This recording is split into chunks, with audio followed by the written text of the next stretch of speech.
네, 그럼 이동근 팀장님 그리고 앞서 이야기 함께 나눴던 김영민 매니저 같이 이야기해 볼게요. 어서 오세요. 네, 안녕하세요. 항상 최마 앵커 대신 제가 나온 이 날 네. 이동근 팀장님이 오른쪽에 있었고 항상 김영 매니저가 있었던 것 같아요. 지난번에도 수요일 날 어디로 떠나신 것 같아요. 맞아요. 일부러 수요일마다 대체 수요일을 뭘 하러 노려서 가시는 떠난다는 건지. 이야기가 있어요. 팀장님 때문에. 네. 네. 그래서 제가 오늘 또 최마이크를 대신해서 김정현의 일발장전을 한번 준비를 해봤거든요. 어제 시장에서 뭐 핫했던 우리 증시뿐만 아니라 글로벌 증시에서 다 핫했던 여행 항공주 이야기 한번 해보겠습니다. 화면으로 함께 보시면서 이야기 나눠보시죠. 그동안 우리에게 있어서 피난처는 제주도였는데 이제는 정말 제주도를 벗어날 수 있을까 슬슬 여권을 만지작 거리고 계시고요. 실제로 하와이와 몰디브, 사이판을 포함한 뭐 다양한 나라에서 백신 접종한 관광객들의 입국을 허용한다라고 해요. 그래서 우리가 백신을 접종 받으신 분들은 국내를 벗어나서 이렇게 하와이, 몰디브, 사이판으로 놀러 가실 수 있고 대표적인 또 휴양지다 보니까 관광객들이 크게 늘어나지 않을까 벌써부터 기대를 하고 있습니다. 여기에 더불어서 주목할 게 미국의 항공 여객 수요가 코로나19 이전에 90% 가까이 그 수준을 회복했다고 하는데 그래서인지 모르겠지만 뭐 뉴욕 증시 안에서 항공주들이 굉장히 많이 올랐고요. 최근에 국내 증시에서도 항공주들이 빨간불을 켜고 있는 종목들이 많이 눈에 띄고 있죠. 그리고 저는 놀란 게 추석 연휴를 노린 해외여행 펀딩 상품이 지금 나타나고 있다고 해요. 보니까 인터파크가 와디즈에서 진행한 올 추석 해외여행 펀딩 상품 중에서 괌과 대만 패키지가 각각 목표치 112%, 138%를 초과한 5,514만 원, 3,967만 원이 모이기도 했다고 합니다. 벌써 이제 추석 때 해외를 나갈 걸 노리시는 것 같고 이로 인해 여행 항공주들이 강세를 어제장 보였습니다. 하나투어 52주 신고가 기록한 이후 살짝 윗꼬리가 달리긴 했는데 그래서 저는 관련주로 여기서 하나투어를 쫓아가기는 제가 이렇게 강심장이 아니라서 나가게 되면은 계속 우리 면세점 들리잖아요. 지금 면세점 못 들리니까 어떻게 됩니까? 신세계, 강남점, 뭐 명동점 다 지금 아침부터 오픈런하고 있다고 하니 호텔신라 한번 관련지로 꼽아봤고요. 그리고 외국인 관광객들이 입국하게 되면은 다시 한번 카지노도 더 화랑을 보이지 않을까 해서 파라다이스를 꼽아봤는데 어때요? 이동근 팀장님, 저는 여권 그 만료일이 올해 9월이라고 해요. 그래서 빨리 연장하라고. 우리 팀장님도 혹시 해외여행 생각하고 계신가요? 사실 지금 어떻게 보면은 네. 너무 오랫동안 이제 그 좀 억눌려 있었죠. 사실 맞아요. 그 우리나라에도 여행을 좋아하시는 분들이 굉장히 많은데 그거를 이제 낙으로 삼고 계시는 분들이 많은데 네. 이제 그런 분들의 수요가 이제 폭발을 하기 시작을 했다 이렇게 말씀드릴 수가 있을 것 같아요. 말씀하신 대로 이제 하나투어 같은 종목이 신고가를 기록했다는 부분. 그러니까 사실 지금 네. 하나투어라는 종목만 놓고 볼 때 이건 예를 드는 겁니다. 예를 드는 건데. 어떻게 보면 이게 펀더멘탈을 중요하게 생각하시는 분들은 절대로 못 사는 종목이에요. 아, 그렇죠. 이게 지금 뭐 실적도 아직 멀었고 네. 그리고 무엇보다도 계속해서 뭐 구조조정 많이 했고 뭐 이 언론 기사를 보면은 굉장히 정말 어려운 상황이었는데 이런 주식이 신고가를 친다는 것 자체를 이해를 못 하시는 분들이 되게 많을 거예요. 맞아요. 근데 왜 신고가를 치지라고 생각하시는 분들이 많을 텐데 그게 주식시장이죠. 그러니까 그만큼 이제 주식시장이라는 건 여러분 잘 아시겠지만은 이런 모든 변수들을 선반영하고 있다고 보시면 될 것 같고 결국 앞으로 이제 그 장밋빛 기대를 지금 주가에다 끌어서 쓰고 있다. 이게 그런 거죠. 항상 또 막상 정말 이제 여행이 막 활발해지고 막 해외 다니고 하면은 네. 오히려 주가가 못 갈 수도 있다고 봐요, 저는. 먼저 반영된 부분이 있겠죠. 물론 이제 그때 봐야지 알겠지만은 어쨌든 간에 그렇게 좀 이해를 하시면 되겠다라는 말씀 드릴 수가 있겠고 사실 저는 이제 단순히 뭐 여행뿐만이 아니라 지금 주목해야 되는 부분들은 소비 심리가 이제 많이 올라오고 있다는 거예요. 폭발하고 있다는 거죠. 우리나라뿐만이 아니라 최근에 이제 뭐 유럽의 데이터라든가 미국의 데이터를 보면은 이 소비가 굉장히 활발하게 나타나고 있다는 거죠. 영국 같은 나라가 대표적인데 영국도 이제 아시겠지만은 미국하고 마찬가지로 백신 접종률이 굉장히 늘어났거든요. 세계에서 가장 빠른 백신 접종을 보이고 있는데 영국의 4월 소매 판매라든가 이런 지표들을 보면은 서프라이즈가 나왔어요. 이례적일 정도로 서프라이즈가 나왔습니다. 물론 기저효과 같은 걸 감안하더라도 굉장히 높은 수치가 나오면서 이런 부분들 뭐 신차 판매 증가율이라든가 유럽에 이런 걸 보면은 지금 정말 사람들이 뭔가 나가고 싶어하고 소비를 하고 싶어하는구나라는 걸 느끼실 수가 있을 건데 이런 부분들이 아마 하반기로 갈수록 점점 더 흐름은 강해질 거예요. 계속해서 이제 역시 이런 여행이라든가 소비라든가 이런 부분들은 아무래도 이동이라는 측면이 있기 때문에 결국은 이 백신 접종률과 거의 뭐 정의 상관관계를 가진다고 보시면 될 것 같고 네. 결국 이제 우리나라 같은 경우도 이제 이 부분이 늘어나면서 결국 하반기에는 이런 부분들이 저는 어떤 시장의 하나의 중심 트렌드로 자리할 거로 보여지고 그래서 이제 여행주 저는 사실 뭐 앵커께서 준비하신 종목 중에서 호텔신라 같은 종목을 좀 눈여겨보고 있는데 호텔신라 같은 종목은 사실 최근 보면은 물론 중간중간에 매도가 나오긴 했습니다만은 외국인들이 굉장히 꾸준하게 사는 종목이었고 기관들도 사실 최근 들어서 매수액이 굉장히 늘렸던 종목이에요. 그러니까 기관하고 외국인이 같이 들어온 종목 몇 안 되는 네. 그런 종목 중에 하나가 이제 호텔신라였고 그런 부분들 계속해서 역시 이런 여행의 본격화 그리고 무엇보다도 여행을 못 가더라도 최근에 여러분들 아마 저도 깜짝 놀란 일이 하나 있는데 뭐 약속이 있어가지고 호텔 뷔페를 예약을 해야 되는데 예약이 안 돼요. 그러니까 이게 지금 이런 네. 되게 비싸잖아요. 근데 예약 안 그렇죠. 됩니다. 그러니까 여행을 못 가더라도 이런 쪽에서 어떤 플렉스를 하고 싶어하는 사람들은 굉장히 많다는 거예요. 그러니까 이런 것만 놓고 보더라도 지금 소비 심리가 굉장히 올라갔구나라는 걸 느끼실 수가 있겠고 호텔 같은 종목은 기준으로 보고 있고 그리고 여기에 추가하자면은 제가 이전 시간에도 그런 말씀 많이 드렸는데 소비 관련주로 해서 항상 이렇게 뭔가 팬데믹이라든가 이러한 그 위기가 있은 다음에 가장 좀 주가라든가 실적에 세게 반영되는 쪽이 의류라든가 이런 쪽이 굉장히 세게 반영이 됩니다. 그래서 의류라든가 또는 백화점이라든가 지금 이런 사실 최근에 보면은 의류주들이 굉장히 흐름이 좋아요. 뭐 오랫동안 거래 정지했던 F&F 같은 종목도 하나 꼽을 수 있겠고 뭐 한세실업이라든가 이런 종목도 보면 굉장히 그 주가의 흐름들이 좋은데 네. 얘는 의류주라든가 여기에 이제 백화점주들 역시 마찬가지의 개념으로 접근할 수 있겠죠. 백화점 요새 사람들 많이 이제 증가하기 시작하는 부분들 이런 부분들을 감안한다면은 이런 쪽에 저는 조금 더 관심의 폭을 넓힐 필요가 있다. 이런 말씀 드릴 수 있을 것 같습니다. 팀장님께서도 호텔신라 눈여겨보고 있다. 여기에 더불어서 의류주를 더해 주셨는데 사실 김영민 매니저님도 제 투자 성향을 네. 아시겠지만 제가 그렇게 강심장이 아니라서 그쵸. 막 계속 가는 종목들은 그냥 부러워만 하고 지켜보다가 못 사는 경우 네. 뭐 이렇게 매수 타이밍 놓치는 경우가 많거든요. 그런데 네.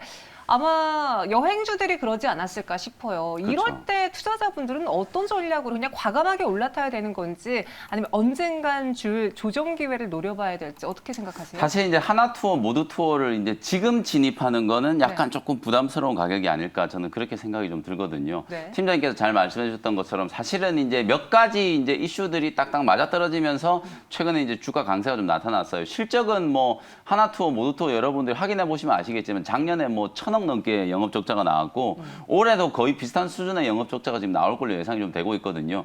그럼에도 불구하고 최근에 이제 홈쇼핑에서 정말 많은 이제 여행 상품들이 이제 판매가 되고 있거든요. 그리고 그게 다 지금 완판이 되고 있어요. 이게 어떤 심리냐면 실제 갈지 안 갈지는 모르지만 어쨌든 내가 미리 결제라도 해놓고 언젠가는 내가 뭐 하반기 때 이제 여름이 됐던 가을이 됐건 해외여행을 한번 갈 수 있다라는 그 기대감으로 이제 그때까지 조금 버티겠다라는 얘기거든요. 작년에 여러분들 잘 아시는 것처럼 일부 항공사들에서 공중에 그냥 비행기를 띄워가지고 거기서 그저 한 바퀴 돌고 기내식 주고 네. 그런데 이제 한 100만 원 정도 돈 받고 이런 이제 상품을 내놓을 정도로 정말 사람들이 이제 요즘에는 레저나 여행에 대해서 정말 좀 중요하게 많이 생각들을 하고 있기 때문에 그런 이제 소비 심리가 먼저 조금 선반영이 되고 있다라는 거. 그리고 이제 또 하나는 가장 대표적으로 이제 우리가 경기 민감주라고 하면 포스코. 그다음에 뭐 현대미포조선 이런 철강 조선주들이 약간 최근에 차익 실현 물량들이 좀 나오면서 조정을 좀 받고 있잖아요. 맞아요. 그 자리를 이제 대체하는 종목들로 이제 여행주라든지 특히나 최근에 또 강세가 나타나고 있는 엔터주들 이런 종목들이 이제 그런 자리를 이제 좀 대체를 하는 말 그대로 이제 로테이션 순환매가 이제 좀 진행이 되면서 주가가 이제 조금 강세를 좀 보였다라고 생각이 좀 들거든요. 다만 뭐 하나 투어나 모두 투어 같은 경우에는 물론 좀 더 올라갈 수도 있겠지만 사실 지금 바로 이제 접근을 하는 거는 조금 부담스럽다. 그래서 오히려 오늘 앵커께서 이제 조금 준비해 주신 종목 호텔신라라든지 파라다이스 같은 이런 종목들이 어찌 보면 계절적인 성수기가 좀 도래하고 있고 면세점 부문이 이제 또 다시 조금 살아날 수 있다라는 그런 기대감. 특히 면세점 쪽은 이제 정부에서 상당 부분 이제 그 영업 수수료라고 할 수 있겠죠. 사실 이제 면세점 이제 수수료를 거의 50% 이상 지금 인하를 해주고 있는 상황이기 때문에 비용적인 측면에서 이제 통제가 좀 되고 있는 상황이거든요. 뭐 그런 부분들을 감안하면 호텔신라 그리고 그 면세점뿐만 아니라 호텔신라는 말 그대로 이제 그 객실 사업도 이제 함께 하고 있잖아요. 그 부분도 턴어라운드가 이제 좀 빠르게 좀 진행되고 있다는 걸 보면 호텔신라 괜찮고요. 그 다음에 종목을 하나 추가해드리면 제가 지난주였나 지지난주였나 강원랜드 한번 말씀드렸던 것 같거든요. 강원랜드가 어제 정말 좀 강하게 올라가면서 역시나 52주 신고가 근처까지 이제 상승을 했었는데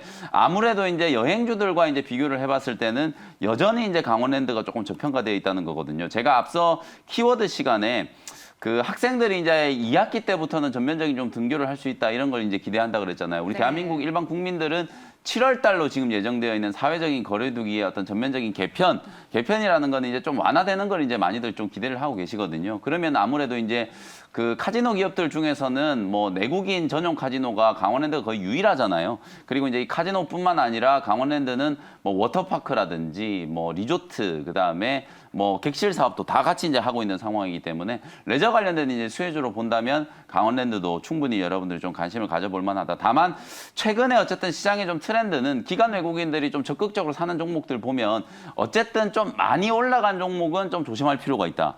많이 사더라도 주가가 많이 올라간 종목들은 또 어느 순간 되면 또 대규모 이제 차익 실현 물량들이 좀 나올지도 모르는 거거든요. 그래서 기관 외국인들이 조금 바닥권에서 가격 매력이 좀 부각되는 자리에서 좀 매집을 좀 할 수 있을 만한 종목으로 호텔신라, 뭐 파라다이스, 강원랜드 이런 종목을 여러분들이 참고를 한번 해보시면 좋을 것 같습니다. 여기서 제가 드는 궁금증은요. 이제 해외로 나갈 수 있게 되면은 사실 그동안은 우리가 선택할 수 있는 게 요즘 부산이라던가 뭐 해운대라던가 제주도 이런 국내 그렇죠. 쪽이었잖아요. 근데 해외로 나가게 되면 국내에서 여행 관련 수혜를 받던 렌터카주라던가 앞서 말씀해 주셨던 뭐 대명 소노 시즌도 있을 것 같고요. 네네. 그리고 채팅방에 용평 리조트 이야기했는데 이렇게 국내에 좀 한정되어 있는 기업들의 경우에 주가는 조금 더 소외받을까요? 혹은 이 시너지 여파 몰고 가서 더 오르게 될까요? 제가 볼 때는 오히려 이제 여행 업종이 좀 강하다면 네. 그런 종목들도 같이 올라갈 가능성이 좀 높다라고 보거든요. 왜냐하면 이게 해외여행 수요 요즘에 뭐 트래블 버블 얘기도 많이 나오고 오늘 일발장전에서도 뭐 사이판 얘기도 해주셨고 하지만 네. 이게 이제 현실화되기까지는 아직 상당 시간이 좀 남아 있거든요. 정말 빨라야 9월 정도라고 지금 예상이 좀 되고 있는 상황이기 때문에 어쨌든 그 전까지 뭐 용평 리조트라든지 또 아난티라는 종목도 있고요. 뭐 아난티요, 대명 소노 맞아요. 시즌도 있고요. 이런 이제 레저와 관련된 종목들은 네. 사실상 어찌 보면 주가가 정말 좀 많이 빠져 있거든요. 하나투어나 모두투어의 한 2개월 정도의 이제 위치라고 보시면 되거든요. 그러면 같은 여행업종 안에서도 오히려 이제 순환매가 조금 빠르게 좀 진행된다면 하나투어, 모두투어가 조금 쉬면 오히려 이제 좀 내수와 관련된 종목들이 좀 움직이고 그런 패턴들이 좀 나타날 수 있기 때문에 전체적으로 이제 업종 전략을 본다면 상당히 좀 저평가되어 있는 업종 중에 하나가 이제 이 레저와 관련된 기업들이라고 볼 수 있거든요. 뭐 네. 올라갈 수 있는 논리는 뭐 한다투어가 움직이는 논리하고 마찬가지 기대감이 좀 선반영이 되는 논리. 그리고 이 계절적인 성수기가 도래했다라는 것도 좀 무시를 할 수가 없잖아요. 아무래도 여름에 우리가 이제 여행을 좀 많이 다니고 또 휴가철이기 때문에 네. 뭐 그런 부분들을 좀 감안해 본다면 오히려 뭐 아난티 같은 종목, 용평 리조트 같은 종목들도 좀 괜찮지 않을까 저는 그렇게 생각을 좀 합니다. 어제 팀장님 언뜻 이런 이야기를 들었는데 뭐 면세점 화장품주 소비 이야기를 하려다가 최근 또 중국 문제가 거론되고 있잖아요. 이번에 한미 정상회담에서 공동 성명에서 대만 그리고 남중국해 이야기가 나오면서 약간 중국 계속 예의주시하고 있거든요. 이러한 중국과의 관계가 또 한 번 중국 소비주들에게 좀 타격을 줄 수도 있을까요? 아니면 이번엔 그와는 좀 별개로 가게 될까요? 사실 뭐 지금 어떤 정부의 스탠스라든가 그리고 네. 이제 뭐 여러 가지 얘기들이 나오고 있습니다만 중국도 어떻게 보면은 이번 그 한미 정상회담의 그 어떤 결과를 가지고 이전의 어떤 그 강도에 비해서는 네. 뭔가 이제 그에 대해서 이제 뭐 항의를 좀 하고 문제를 제기하더라도 그 강도가 상당히 낮다고 판단이 돼요. 사실 뭐 어떻게 보면은 이런 부분들이 과거처럼 뭐 사드 이슈처럼 이렇게 뭔가 대규모의 어떤 보복이라든가 이런 이슈로 뭐 전개가 될 것 같지는 않고요. 그렇기 때문에 그 부분에 대해서는 뭐 지나친 우려보다는 만약에 오히려 그런 부분들에서 단기 주가가 조금 뭐 흔들린다면은 또 조정을 받는다면은 오히려 그것도 또 하나의 또 매수의 어떤 그 타이밍이 되지 않겠는가. 어차피 지금 중국 같은 경우도 굉장히 지금 그 어떤 보복 소비 심리라든가 이런 부분이 높아져 있는 상황이에요. 그렇기 때문에 사실 뭐 우리나라 제품이라든가 특히 화장품이라든가 이런 쪽에 대해서는 굉장히 지금 그 구매의 그 니즈가 굉장히 강해져 있는 상황이기 때문에 이런 부분들을 좀 감안한다면은 뭐 일단 단기적으로 약간의 그 노이즈가 나타날 수는 있겠지만은 그런 노이즈들이 오히려 주가, 그러니까 어떤 주식의 입장에서는 또 하나의 또 매수 기회로 작용할 수도 있지 않겠는가 네. 이렇게 좀 말씀드릴 수 있을 것 같습니다. 알겠습니다. 이번에는 소비주에 대한 두 분의 의견이 좀 긍정적으로, 특히나 여행주도 긍정적으로 보긴 하지만 지금 투자자분들이 접근하기엔 가격이 올랐기 때문에 오늘 말씀드렸던 뭐 호텔신라라던가 파라다이스, 강원랜드 이런 종목들이 대안이 될 수 있을 것 같고요. 소비에 곁들여서 FNF까지 이야기를 해봤습니다. 이렇게 일발장전 첫 번째 받고 이제 최이마인 건 항상 일발장전이잖아요. 저는 다발장전으로 네. 질보다 양으로 다발장전, 승부한다라고 말씀드려서 두발장전 하나 더 준비했습니다. 화면으로 함께 보시죠. 뉴욕 증시내에서는 기술주, 성장주들이 슬슬 반등을 하고 있는데 어제 코스닥이 1% 넘게 올랐음에도 불구하고 사실 시총 상위였던 셀트리온 헬스케어, 셀트리온 제약 그리고 이런 몇몇 제약주들이 주도했지 반도체나 성장주, 기술주들이 주도했던 1%대 급등은 아니었어요. 그래서 국내 증시에서도 이들이 가만히 있진 않을 텐데 언젠가는 순환매가 나올 텐데 하고 기다리신 분들을 위해서 한번 파운드리 투자 전쟁으로 반도체주 이야기해 보겠습니다. 지금 뭐 한미 중 대만 이렇게 4개국이 투자를 주도하면서 어떻게 보면은 산업에 대한 이야기보다는 국가 패권 경쟁으로 조금 더 국가 차원에서 투자가 이루어지고 있고 여기 지금 1위를 굳히고 있는 TSMC는 올해 1분기 매출 기준으로 시장 점유율 56%를 기록하고 있습니다. 여기에 더불어서 이번에 투자를 또 하겠다, 더 하겠다라고 선언을 한 바 있고 한미 정상회담에서 이제 삼성전자의 경우에도 투자 이야기를 했죠. SK하이닉스도 이를 또 가만 볼 수 없기 때문에 디램에 이어서 우리도 비메모리 쪽 키우겠다, 랜드 파운드리를 키우겠다라고 하면서 뭐 인수합병 이야기도 좀 나오고 있긴 하더라고요.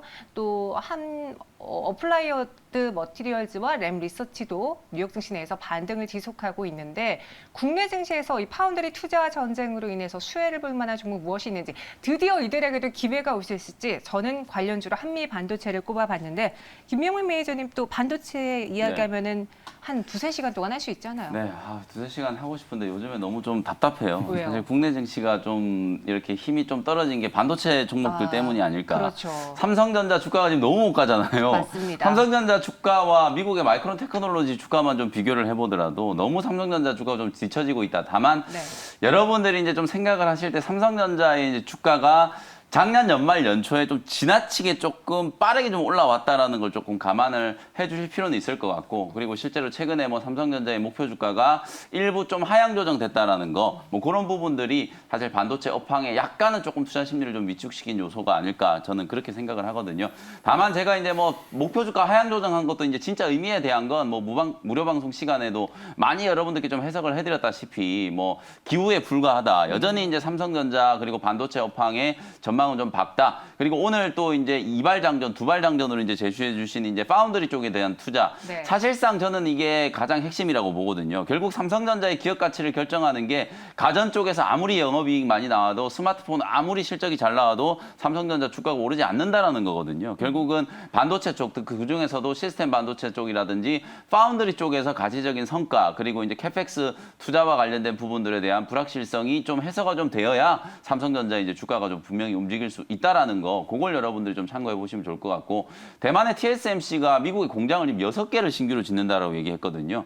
삼성전자가 이제 2공장 짓는다라는 얘기를 이제 막 하고 있는 거고 거기에 이제 발맞춰가지고 SK 하이닉스가 파운드리 또 공격적인 투자, 키 파운드리를 뭐 인수를 한다 만다 뭐 이런 루머들이 조금 최근에 좀 있기도 하고요. 사실상 어찌 보면 이제 파운드리 쪽은 우리 국내 기업들도 삼성전자, 뭐 SK 하이닉스도 앞으로 계속해서 캐펙스 투자 지출을 계속 늘릴 수밖에 없는 그런 상황이다라고 보면 뭐 관련된 수혜주를 분명히 좀 봐야 되겠죠. 그 중에서도 오늘 뭐 한미 반도체 얘기해 주셨던 것처럼 네. 외주 후공정과 관련된 기업들이 계속 좀 주목을 좀 받을 수 있다. 왜냐하면 덩치가 계속 커지고 투자의 효율성을 감안했을 때는 이 외주 후공정 관련된 기업들의 중요도가 더 늘어날 수밖에 없거든요. 여러분들이 잘 아시겠지만 대만의 TSMC가 등치가 이렇게 커진 이유가 2016년도에 대만의 TSMC가 소위 말해서 이제 팬아웃 방식의 이제 패키징을 세계에서 최초로 이제 도입을 하기 시작하면서 애플의 모바일 AP를 완전히 독점해 버렸거든요. 그러면서 삼성전자의 이제 격차가 엄청나게 많이 벌어졌거든요. 결국 패키징이라든지 테스트 이쪽 부문에 이제 기술력을 가지고 있는 기업들의 중요도가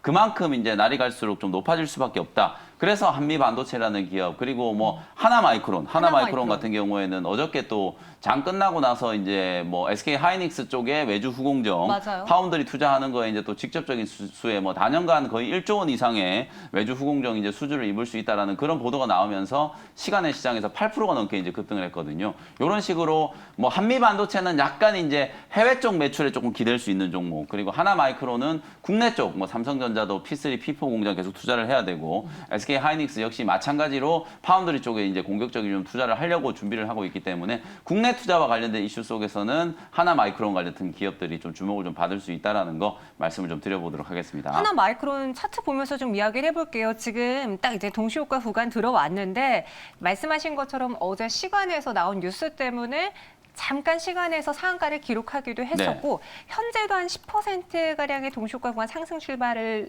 준비하고 있습니다. 물론 뭐 막상 열어보면 다를 수는 있지만 하나마이크론 어떻게 볼까요? 차트 보시면은요. 네. 17,000원 근처까지 주가가 급등했다가 고점 대비 지금 20% 빠져 있는 상태거든요. 근데 1분기 때 실적도 뭐 어닝 서프라이즈가 나왔겠다. 계속해서 이제 뭐 투자 지출은 늘어나고 그리고 파운드리와 관련된 이제 수혜주가 그렇게 많지 않은 상황에서 외주 후공정 관련된 기업 하면 그냥 한미 반도체 아니면 하나마이크론 거의 한 2개 정도 종목밖에 없거든요. 뭐 그런 부분들을 감안한다면 오늘 조금 떠서 출발한다라고 하더라도 가격이 그렇게 뭐 부담스러운 가격은 아닌 것 같아요. 저는 뭐 전고점 충분히 넘어가고 2만 원 위로 까지도 이제 중장기적으로 보면 갈 수 있다라고 보여지는데요. 오늘은 뭐 갭상승 출발하고 나면 약간 이제 뭐 좀 눌림목이 좀 있는 자리를 여러분들이 좀 공략해 보시면 좋을 것 같고 매수 밴드는 뭐 14,000원, 15,000원 근처의 가격대라면 충분히 접근을 해볼 수 있을 만한 자리가 아닐까 그렇게 말씀을 한번 드려보겠습니다. 네, 알겠습니다. 보내드리기 싫은데 이제 보내드려야 된다라고 안에서 이야기가 들려오네요. 네. 오늘은 뭐 따로 무료 방송은 네, 없으시고요. 오늘은 무료 방송은 없고요. 저는 네. 내일 이 시간에 또 다시 인사드리도록 하겠습니다. 알겠습니다. 여기서 인사드릴게요. 고맙습니다. 네, 감사합니다.